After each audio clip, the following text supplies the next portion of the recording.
This spice cake is epic, perfect for fall.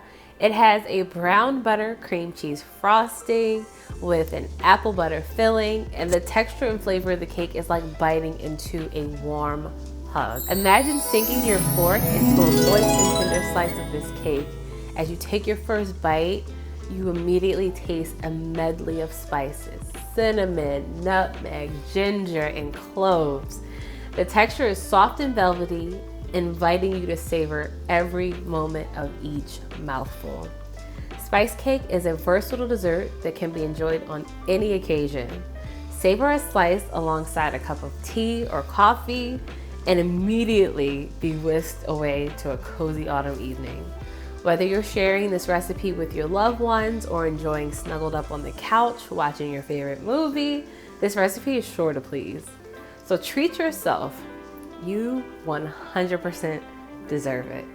Let's get baking. We're going to get started simply by creaming together butter and sugar. And we're just going to add 2 sticks of butter to a paddle to a stand mixer fitted with the paddle attachment. And we're going to add some brown sugar. And we're going to let that come together for about 2 to 3 minutes until the sugar is nice and beat into the butter and the butter takes on like a lighter pale yellow color. The purpose of doing this is to make sure that we're incorporating air into the butter mixture so that when it bakes in the oven, it rises really nicely and has that beautiful fluffy texture that we all love. You can start on a low speed, and as the mixture begins to come together, you can gradually increase to medium low. As you can see, the mixture is coming together really nicely. It's nice and smooth, and it's taking on a lighter color. If you can take a look at that, that's creamed butter and sugar together. That's what you want to go for. That's exactly what it should look like. I like to scrape down the sides of the bowl to make sure that everything's fully incorporated. And at this point, we're just going to add in our eggs one at a time. We're adding in our eggs one at a time to make sure that the batter does not split. You want to make sure that everything is fully incorporated.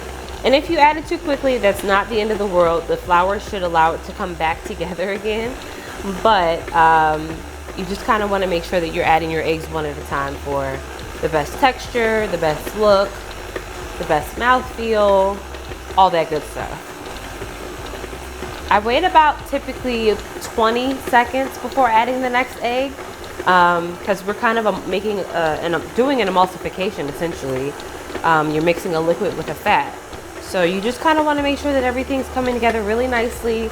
Okay, we're just going to add in that second egg. And again, about 20 to 30 seconds in between each addition of the next egg. If you feel like your ingredients aren't coming together as nicely, you can always just pause for a second, scrape down the edges of the bowl, and continue to mix. That's a really simple way to make sure everything is getting to know each other really nicely inside of the mixing bowl. So given that, I'm going to stop. I'm going to scrape down the side of the bowl again. Let's make sure that our bowl is nice and secure. And everything's looking really good. And I feel confident adding that last egg now. Okay. Okay.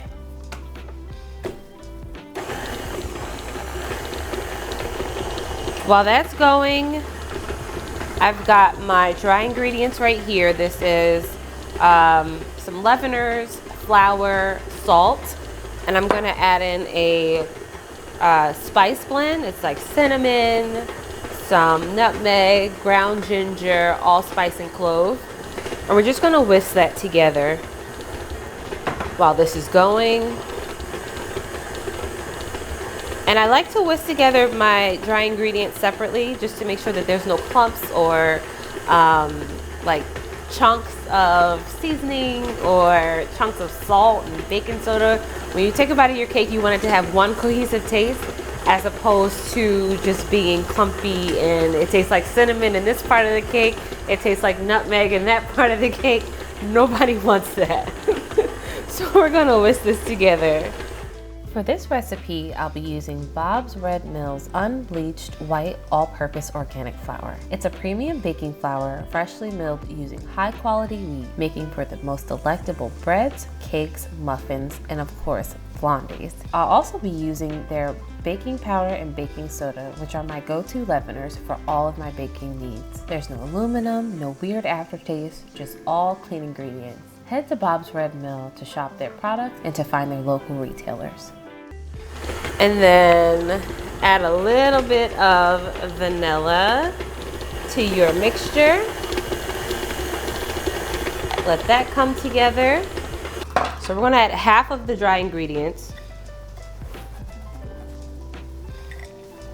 And we're adding half to prevent overmixing. As soon as flour hits any sort of liquid, gluten begins to form. When you think of gluten, you think of bread, not cake. So we wanna keep gluten development. We want to keep gluten development at a minimum. We want a soft, moist cake that comes together really nicely, melts in your mouth, soft, fluffy, tender, moist, all the adjectives. All right, and now that that's fully incorporated, we're just going to add in our sour cream. I love using sour cream because it adds a little bit of tang and a lot of moisture. Okay, we're gonna let that come together.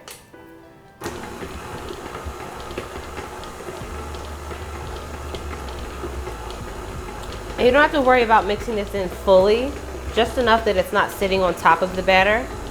Then we're gonna add in the last bit of our dry ingredients.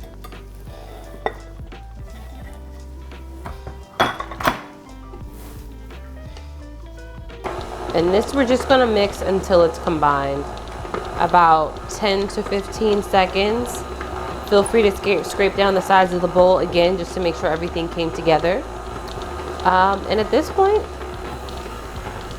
we're gonna portion it into 2 cake pans and bake. Easy peasy, delicious, the whole nine.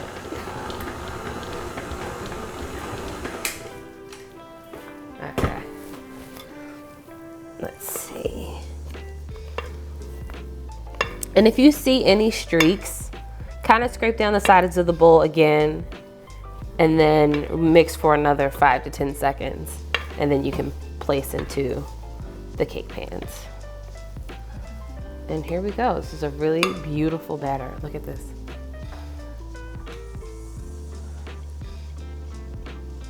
Alrighty, so one quick tip that I like to do, or one quick trick that I like to do to get my each cake layer equal is, you might think this is an extra step or a bit superfluous, but I really like to do this to make sure that each cake layer is symmetrical. Perhaps it's just the Virgo in me.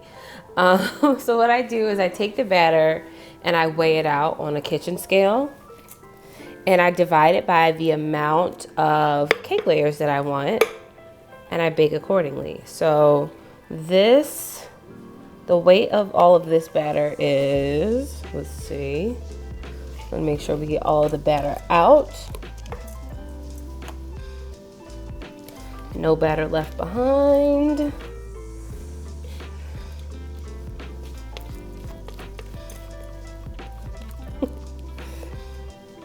Okay, weight of this batter is 1283 grams. Alexa, what's 1283 divided by 3? 1,283 divided by 3 is approximately 427.6667. Okay, so we're gonna split this batter into 428 grams per cake pan. Now, I thought I was gonna do a 2-layer cake, but I think I'm gonna do a 3-layer cake instead. So that's just what we're gonna do. So then we're gonna take off our batter. We're gonna tear our cake pan and add 428 grams of the batter. and bake. And I will also say I sprayed these down with non-stick baking spray, but you can also use parchment paper too. Okay.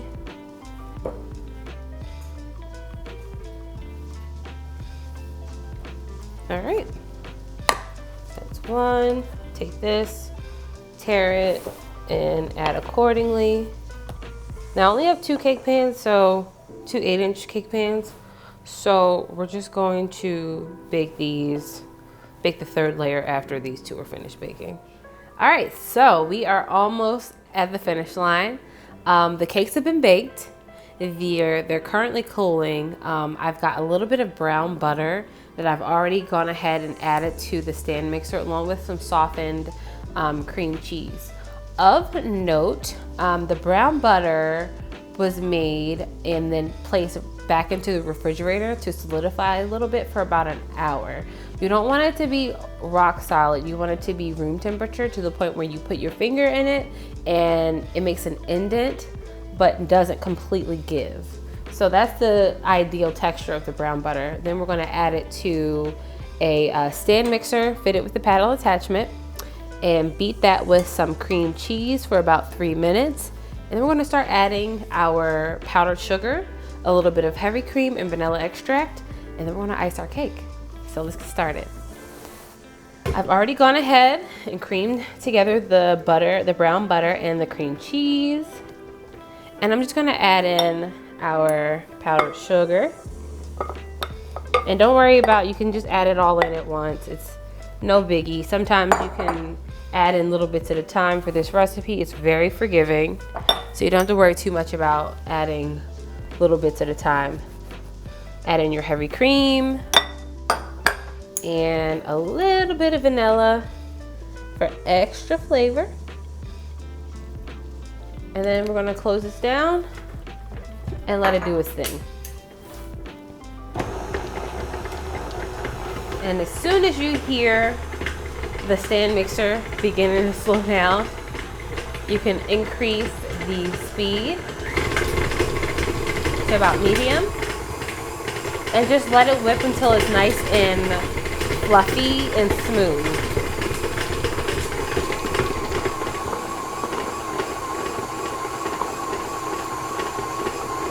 We're gonna let this go for about 2 minutes and then we're gonna put it on the cake. And this is the texture that you want. You want a nice, smooth, and velvety brown buttercream cheese buttercream. It's so delicious. And I think I will.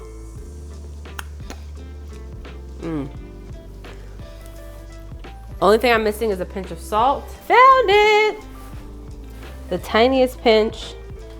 You don't need a lot, just enough to bring all of the flavors together.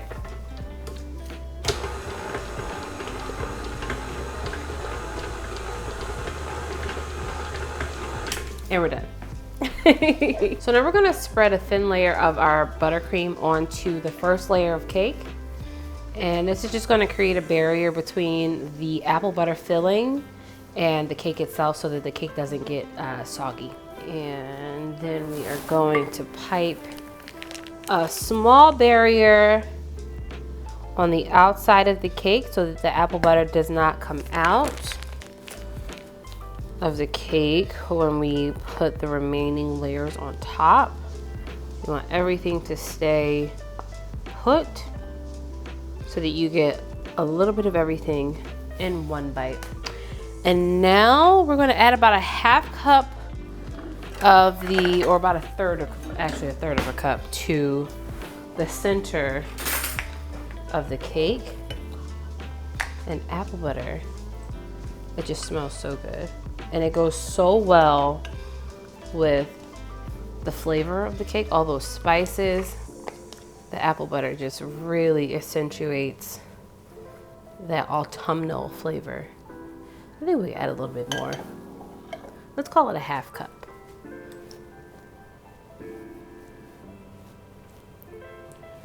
Yeah, perfect. And now that that's done, we're gonna get the second layer and put that on top.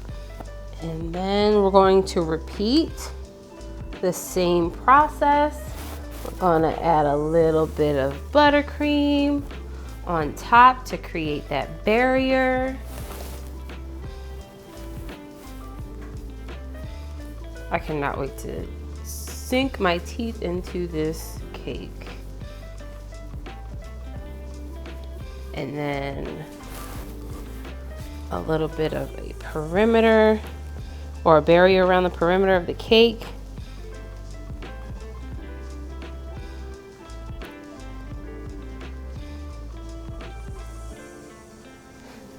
And then the apple butter filling.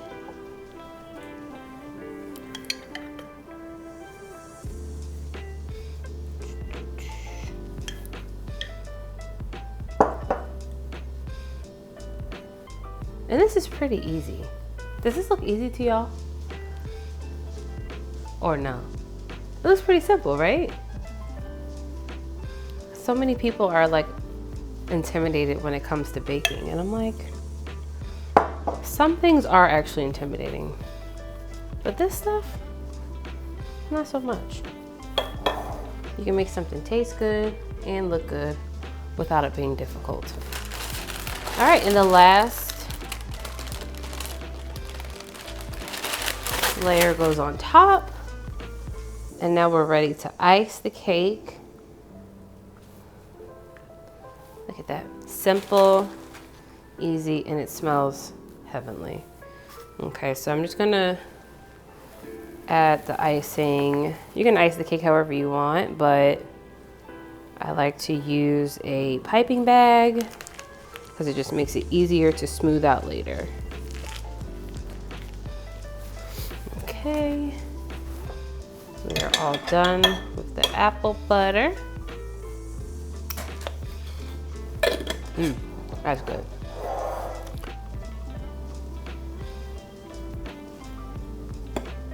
Okay, let's see what this is all about. Oh, clearly it's nice and tender.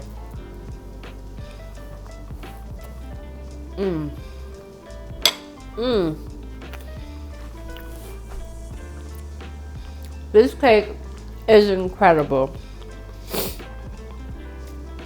I'm at a loss for words right now.